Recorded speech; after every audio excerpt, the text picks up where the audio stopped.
اب آتے ہیں نماز کن چیزوں سے باطل ہو جاتی ہے، دو چیزیں ہم دیکھتے ہیں سرسری طور پہ.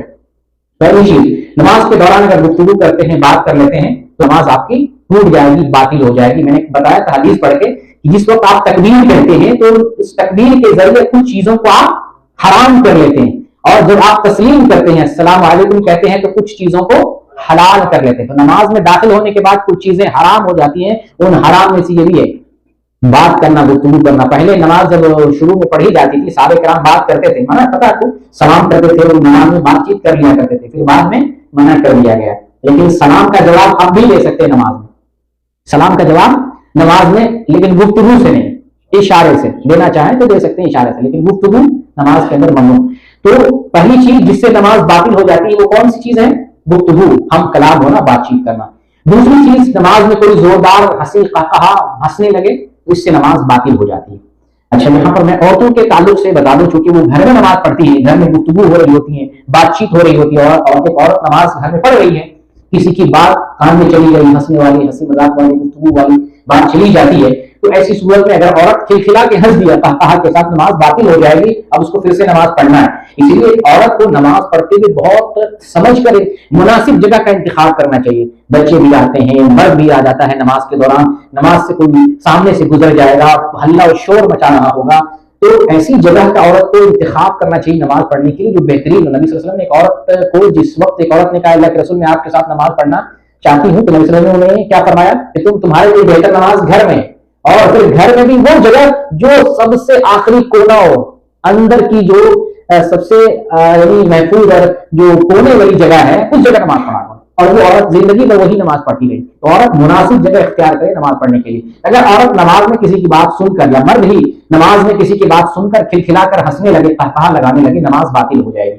اگر تھوڑی سی تبسم آ جائے، مسکراہٹ آ جائے تو اس سے نماز پر فرق نہیں پڑے گا. نمبر 3، بغیر ضرورت کے مسلسل حرکت کرنا. نماز میں اگر بغیر ضرورت کی حرکت کرتے ہیں زیادہ تو نماز آپ کی باطل ہو جائے گی. نماز میں حرکت مناسب، یعنی جیسے کہیں پر کھجلی آئے تو اگر آپ نے کھجلا لیا تو اس سے نماز باطل نہیں ہوگی، لیکن آپ ڈانس کی طرح یا کافی جو ہے زیادہ حرکت کرتے ہیں تو اس سے نماز باطل ہو جائے گی. یعنی کثیر حرکت، زیادہ حرکت کرنا، اس سے نماز باطل ہو جائے گی. چوتھی چیز ہے، نماز کے اندر جو ہے اگر نماز طہارت کو باطل کرنے والی کوئی چیز لاحق ہو جائے، یعنی آدمی کی ہوا، آدمی سے ہوا خارج ہو جائے تو اس سے وضو ٹوٹ جاتا ہے. تو طہارت کو جو چیز باطل کر دیتی ہے اگر وہ آ جائے تو آپ کی نماز باطل ہو جائے گی. یہ چوتھی چیز تھی. پانچویں چیز ہے قبلہ کا سمت بدل جائے، قبلہ کی سمت جو ہے بدل جائے تو اس سے بھی نماز باطل ہو جائے گی. ایک مسلمان کے لیے ضروری ہے، واجب ہے، فرض ہے کہ نماز قبلے کے رخ ہو کر نماز پڑھے، قبلے کی جانب ہو کر نماز پڑھے. اور کہیں تنہائی میں ہے، اکیلے میں ہے، قبلہ پتہ نہیں چل رہا ہے، پھر بھی اس کے اوپر ضروری ہے، واجب ہے کہ یقین کے حد تک لوگوں سے معرفت حاصل کر لے قبلہ کس طرف ہے، پھر نماز پڑھے. نماز پڑھنے یعنی اگر کوشش کے ساتھ نماز پڑھا ہے، اپنی کوشش بھر جستجو کیا اور نماز پڑھا، نماز کے بعد اگر معلوم ہو کہ نماز جو ہے قبلے سے تھوڑی سی مائل تھی، نماز مانی جائے گی، کیونکہ ایک آدمی کو اتنا ہی اختیار ہے جتنی اس کی طاقت وسعت ہے. لیکن اہتمام نہیں کیا قبلے کی تلاش میں اور نماز کے بعد پتہ چلا غیر قبلہ کی طرف نماز ہے، نماز باطل ہے، اس نماز کو اسے دہرانی ہوگی.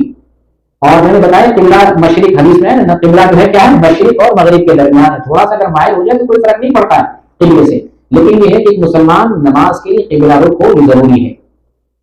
چھٹے نمبر کی چیز ہے نماز کے دوران کھانا اور پینا. جیسے پاکٹ میں کچھ ہو، فسفس ہو یا کوئی اور چیز ہو، لیکن جو ہے ڈالنے لگے منہ میں.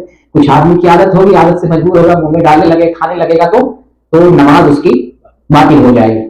کوئی آدمی ایسا ہے جو کھا کر کے نماز میں گیا، جیسے سموسا کھا کر، کچھ لوگ رمضان میں مسئلہ کچھ رہتے ہیں، سموسا کھائے اور وضو پہلے سے تھا اور نماز میں چلے گئے، ابھی دانتوں کے اندر ریشے ہیں، اس کو چبا رہا ہے، وہ لذت اندوز ہو رہا ہے، نماز پہ دھیان کم اور ذائقہ اور ٹیسٹ لینے میں اس کا دھیان ہے، نماز باطل ہو جائے گی. اس طرح سے آپ جو ہے چبا رہے ہیں، کھا پی رہے ہیں، اس والی بات نہیں، یہ دین کا مسئلہ ہے. اگر یعنی کھانے پینے سے وضو نہیں ٹوٹتا ہے، لیکن اگر آپ کے منہ میں ذرات ہیں، ریشے ہیں، تو کلی کر لیں تاکہ دھیان اس طرف نہ رہے، تو کھانے پینے سے بھی نماز باطل ہو جاتی ہے. 7ویں نمبر پہ ہے جان بوجھ کر آمدن سطر کھول لینا. آمدن جان بوجھ کر نماز میں کوئی آدمی جو چھپانے والی جگہ اس کو کھول لے، اس سے نماز باطل ہو جائے گی. لیکن آپ خود کپڑا پھٹ جائے، جس کا کسی کا پینٹ بہت ٹائٹ ہوتا ہے، میں تو کہتا ہوں بھائی اتنا ٹائٹ پینٹ نہ پہنے، نماز میں جو ہے ایسا لباس ہو کہ اطمینان سے رکوع اور سجدہ کریں. تو جھکنے میں، اٹھنے بیٹھنے میں پینٹ بہت سارے لوگوں کا پھٹ جاتا ہے. تو اگر آپ خود پھٹ جائے تو